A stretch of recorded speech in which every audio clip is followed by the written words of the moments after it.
WTF, Rep Luna describes credible reports of interdimensional beings. Witnesses claim movement outside of time and space. And I absolutely believe Representative Luna. She says she's been in the skiffs, but she's read some of the reports and some of the things she can't really talk about. She believed they're interdimensional beings, which I believe they are as well. The Bible speaks of this. I mean, I've done videos on this years ago on my old channel when I talked about I believe in, fallen angels, and that's what I believe the aliens are. They don't come from another planet millions upon millions of light years away. They're interdimensional. The Bible talks about this. I think the space between here and there is kind of like the movie Constantine. I don't know if y'all have ever seen that movie Constantine from back in the day. That's how I believe the interdimensional pathway is. And like I believe CERN is uh trying to penetrate that veil that protects us from this dimension and the other dimension. There's multiple dimensions. The Bible speaks on that too. But we're gonna talk a little bit about it. We're gonna get into it. We're gonna go deep in the weeds on this one. I normally don't take it there on this channel, but we're gonna do that today because I saw these clips and I was like, man, these are the same thing. This is actually what I believe and what the Bible talks about and what Revelation talks about. But like I said, we're gonna get into it. But before we get started, go ahead and hit that like button, share this out so we can get this information out there. Subscribe if you're not already a subscriber, and hit that alarm bell so you know when I'm putting out new stuff. Also, check out my link tree. There's a link to my Patreon. That's where I talk about things that I can't talk about here. There's also a link to my Instagram and my X account, so follow me there as well. All right, so let's get into this news. Shout out InfoWars for this article too. They did great. And they report that Rep Anna Paulina Luna, representative from Florida, dropped bombshells on the Joe Rogan Experience Wednesday, saying congressional committees she serves on have encountered evidence of technology that challenges current physics and may involve interdimensional aspects that operate outside our current understanding of time and space. Again, this is something I have been researching for so many years now. I've been going down this rabbit hole.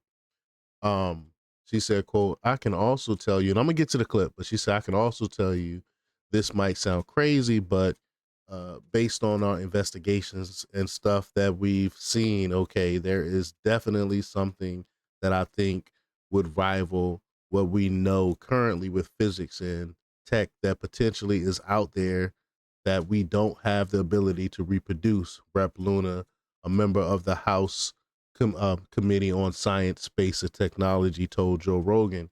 And the Trump supporting Congresswoman went on to say, witnesses she interviewed have used the word interdimensional to describe the technologies and otherworldly phenomenon. Because you got to think about it. When we don't see these spaceships, when we don't see them, when they're not here, where do they go? They don't travel all the way back to a faraway planet. No, they go to back to their dimension that they come from. But let's play this clip. Here we go. I can also tell you, and this might sound crazy, but based on our investigations and stuff that we've seen, okay, there is definitely something that I think would rival what we know currently with physics and a tech that potentially is out there that we don't have the ability to reproduce, because it would basically be like dropping a cell phone right off back during the time of maybe cavemans. So like we just don't have the tech to develop it yet. What I can also tell you is based on our interviews, and this has been something that you can go back and watch with the congressional hearings, but I was actually able to ask some of the witnesses, what are these things? And they keep saying interdimensional. And then when you talk about the interdimensional aspect of, are these things pre-existing, maybe outside of what we currently know as our own dimension? That stuff can kind of all sound crazy, but at the end of the day, my job as an investigator is to receive all the information, decipher it, and then ultimately, from a congressional aspect, if you do have contractors that are withholding information or operating outside of the purview of the federal government, I mean, there's budgetary issues, but there's definitely something that I can tell you with confidence that exists that we don't know how to explain currently. So when you say that it operates outside our understanding of physics, what specifically are you saying? Like what happened? To I guess break it down in simple terms is that I think that some of the tech that exists, that whatever these things have, these energy things have, Energy things? What do you mean? well, they call them interdimensional beings. I think that they can actually operate through the time spaces that we currently have, and that's not something that I came up with on my own. That's based on stuff that we've seen. That's based on information that we've been told. And then also, too, I think that there's this historical aspect of, this gets into the deeper theories and concepts of religion. And I think the history that we currently know. And that kind of spins off into another topic of, you have the modern day Bible. You have this aspect of Bibles or books of the Bible that have been removed that explain and kind of touch on these topics. And I think that we're in a time and age where you have such a vast amount of information that we have access to via social media, via your cell phone, via the internet. And so it's really changing the way that we understand, the origins of life and the spiritual reality that we know. When you currently. say interdimensional beings, that they know that these are interdimensional beings, how do they know that? Based on testimony would be based on witnesses that have come forward. But what I can tell you So the is witnesses just were told that they were no, interdimensional? that they've seen things. And what I can tell you without getting into classified conversations is that there have been incidences that I believe where very credible people have reported that there have been movement outside of time and space. That's very vague. Yeah. They kind of like wink out of existence and then wink back in existence in like a different space, a different point. And that's what she's trying to get at. And it's crazy because again, like I asked earlier, where do they go when they phase out, when they disappear? Where are they going? They're going back into another. They're going into another dimension. This is why we call them interdimensional. They like phase out of our existence and then phase back in our back into our existence, but like in a different area. That's why that's how they're able to travel so fast. It's crazy. So, look. Unfortunately. Yeah. Look, have I seen a portal open? No. Have I seen a spaceship? Personally, no. Have I seen evidence of this? Yes. Have I seen photo documentation of aircraft that I believe were not made by mankind? Yes. Is there historical significance to this? Yes. Is there multiple events that go back to, I would argue, maybe even before the time of Christ that have documented this in text? Yes. So do I believe that the government has access to certain technology? Yes, to an extent. And I believe that certain contractors potentially have back engineered this tech. I think that that's what can explain the advancements that we're seeing. But I also believe that this is a dangerous level of hidden information from the American people, because if you have an aspect of the federal government, which I can tell you, I, with two other members of Congress, were denied access to information at Eglin Air Force Base pertaining to whistleblowers because of the fact, and we can get into that story and what happened at Eglin in a second, but we were denied access and told that we don't have security clearance or the read-in authority on a special access program. That's a problem because I'm supposed to represent and be an investigative body, and you have then people who are unelected that are operating basically in secrecy, and that's a problem. Crazy stuff. I know. I know. It's hard to believe this stuff, but I'm telling you, I believe in this wholeheartedly. But elaborating on the interdimensional beings, which she referred to as energy things, Luna said, well, they call them interdimensional beings. I think that they can actually operate through the time spaces that we currently have. And, already talked about that. But let's the Congresswoman also discussed the hidden Bible chapter known as the Book of Enoch, something that I'm very versed in myself.